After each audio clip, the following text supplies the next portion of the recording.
everyone, and welcome to a slightly different edition of the press conference review this week. I am still at the AXA, as you can probably tell, but I am inside because outside the wind is horrible, and I've already had 2 aborted attempts to do this, so I thought I'd come inside and try and make this one short and sweet before Gaynor comes in here to kick me out. Now, let's get on to the injury news then.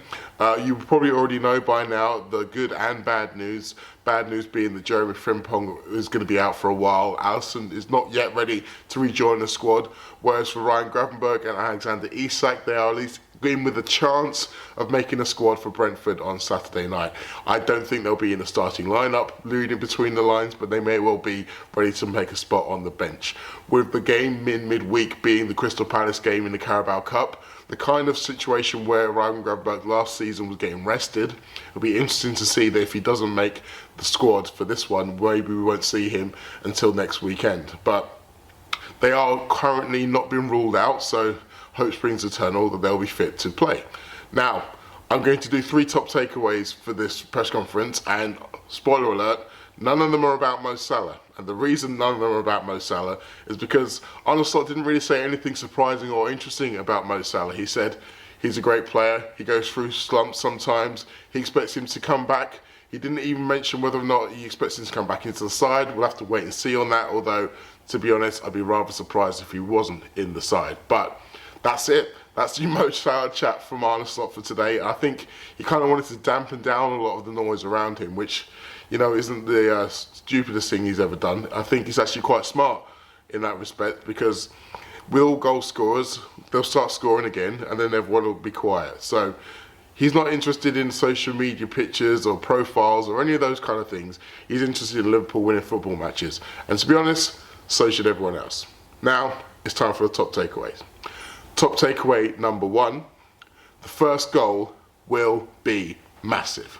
Now, Liverpool were able to stop the rot against Frankfurt without scoring the first goal, but Arne Slot made note of how much easier it is for Liverpool to play their natural game when they aren't coming from behind. I think he referenced the Manchester United game and obviously the early goal that Manchester United scored and what that allowed them to do in terms of sitting back, defending, closing the space, making Liverpool forced to play, come onto them.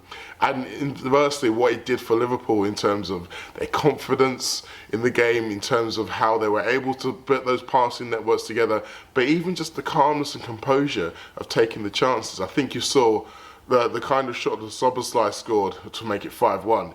If that's 1-0 down, 2-1 down, 2-0 down, is it harder for him to score that kind of goal? I think you saw, again, referencing Mo Salah once more, the chances that he missed against Manchester United where they were chasing the game. It makes a very different thing mentally when you're chasing the game compared to when you have been able to be calm, composed, play your football from in front, have a lead, almost hold the opponent at arm's length.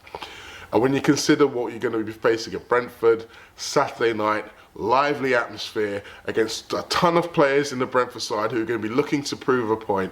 Lots of people hoping Liverpool are slipping up again and that this little momentum shift hasn't gone in the positive direction. It's going to be a massive game for Liverpool. It's going to be a really tough test. And while stats may well say Liverpool have done well at Brentford in recent years, it's never really been easy. Even the game where I think Liverpool won the game 4-1, that was the game that they ended up losing Diogo Jota to injury, Mo Salah to injury, and that really affected the last part of the season. And last season, we all know it took 2 Núñez injury time goals to secure the points there. So make no mistake, Liverpool are going to have to work very hard to beat Brentford, and they're going to have to be on their mettle. So making it as easy as possible is very much in their best interest. And part of that, scoring the first goal. Top takeaway number 2. Slot is going to keep talking about long balls. Now, there's been lots of debate about this from myself as many as some other people about whether this is a good idea and whether it's just one of those situations where the more you talk about it, the more you get fed a diet of long balls. But we have to remember the fact that Arne Slot's Dutch, and Dutch people have a kind of a straight talking manner about them that Whereas in some other people, him continually talking about long balls feels a bit like he's whinging about it or it's sour grapes. Slot was at pains to say that's not what he meant when he was talking about it. He was being more matter of fact about it. In fact, he was actually saying it as a compliment to the opposing managers that they were able to find this tactic that Liverpool struggled with. And he admitted that Liverpool struggled with it. And I think this is the key point for me. It's not a case of him trying to say it to kind of denigrate the opponents, saying, oh, well, they only beat us because they played the pithy long ball game. No, this feels like it was more of a gauntlet thrown down to his team, as if to say, yes, they made it hard for us, and we are going to have to do better at it.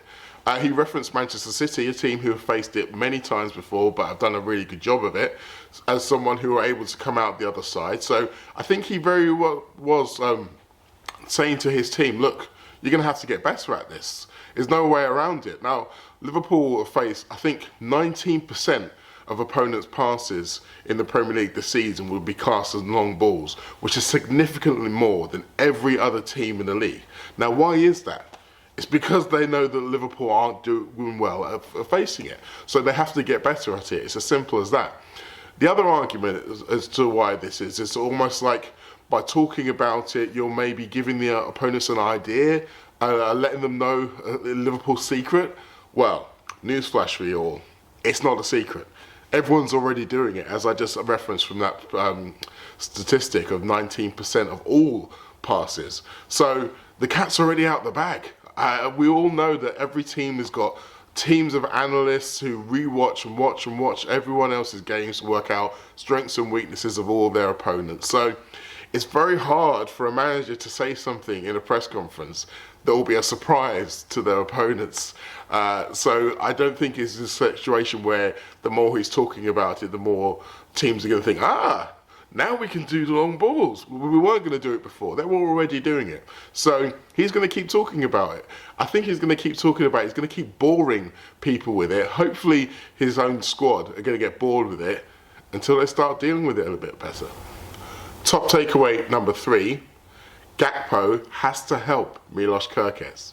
Now, Slot was asked about Milos Kerkez and the fact that he has started every Premier League game this season, but hasn't really been able to show of his best so far. And there are a couple of fascinating points I thought about what Slot mentioned, because he didn't really want to. The question was, why has Kerkez been ahead of Robertson? And Slot he was very reluctant to kind of compare players in that manner. He always tries to find a different way to answer the question.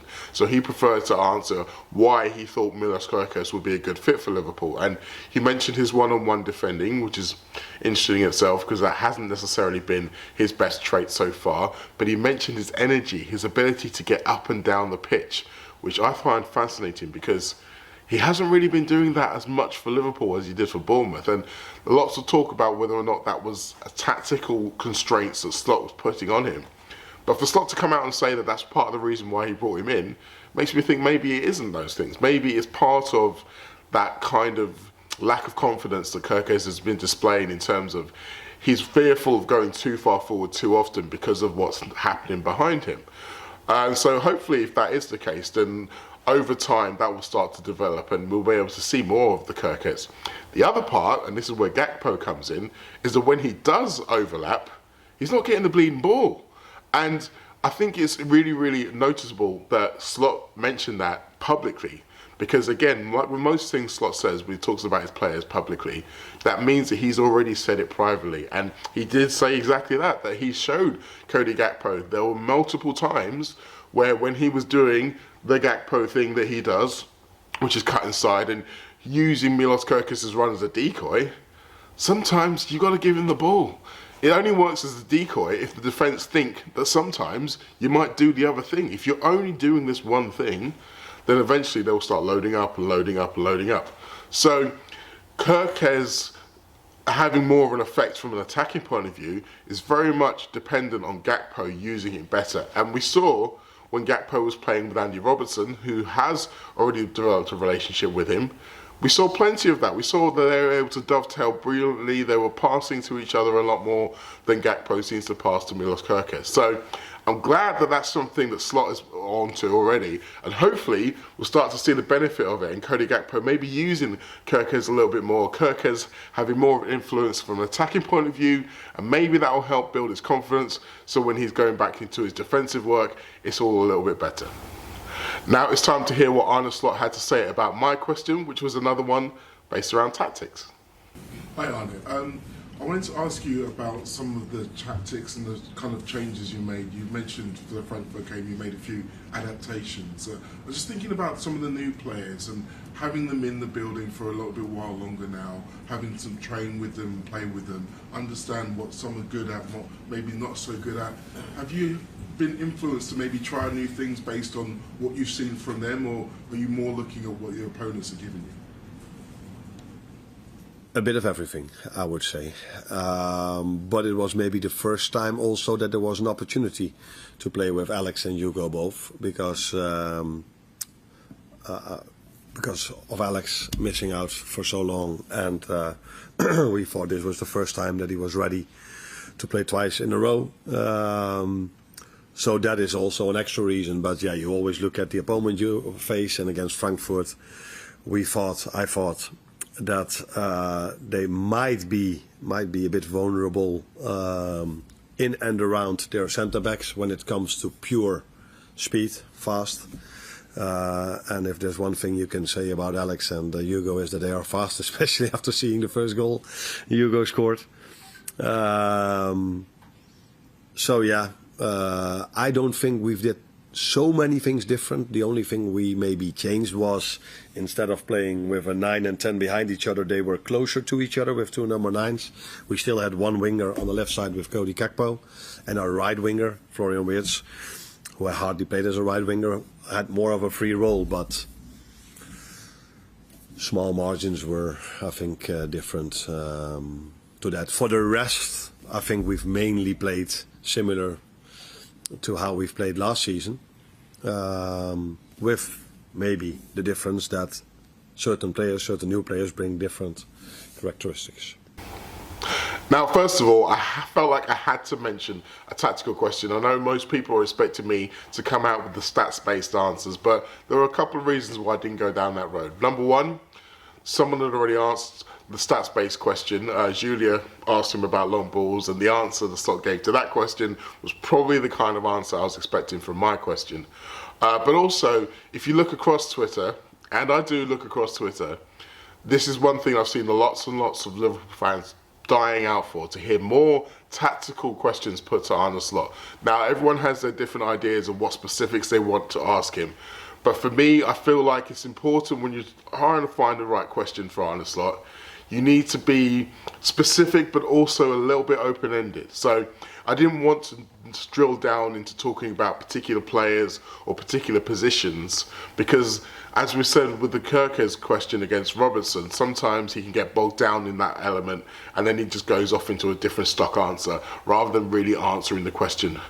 So I wanted to leave it a little bit more open-ended by basically referring to the new players and thinking about maybe there's been a difference between what he originally thought he could do with them and what he is now seeing he can do with them and what he can't do with them, based on how they've reacted, how they've started their Liverpool career. Because for all of the analysis Liverpool undoubtedly do before signing a player, it's different between working with them day in, day out on the training pitch and in games, and different to seeing how they react and how they dovetail with different players around them that you've already got in your squad. And Slot wasn't kind of pushing back on the idea that he's made too many different changes recently, but I mean, I think it's hard to deny the fact that there's been some fundamental changes to how we see the game. I think the 4-4-2 out of possession was something that we hadn't seen recently. The two strikers playing together, and as Slot mentioned, not necessarily as a 10 and a 9, but as two 9s, is something that we've only seen in the last couple of games. So it's clear that there's still little bits he's tinkering with. He's still trying to move a few places around. And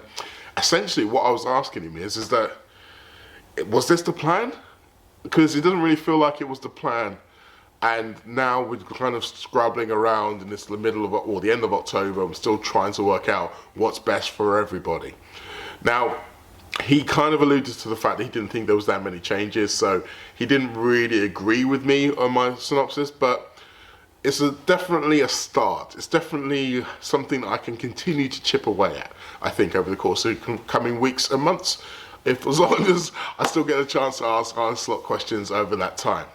But here we go. That is it. I said it would be short and sweet, and I stepped my word. I will not be at the Brentford game, unfortunately. I will be covering Everton against Spurs this weekend, so expect a match report from the Hill Dickinson Stadium on Sunday evening. But I will be back here on Tuesday if there is a press conference, and if not, I will be at Anfield for the Crystal Palace game, so you will be getting a match report from me after that. Big thank you to all of you who've shown your support in recent weeks by either liking this channel, liking my videos, subscribing to this channel, telling your friends about it, all of the other ways and donations you guys have given me. It really is appreciated. You helped me to continue to do the work that I do, and hopefully that will continue long into the future. For now, we'll see you soon.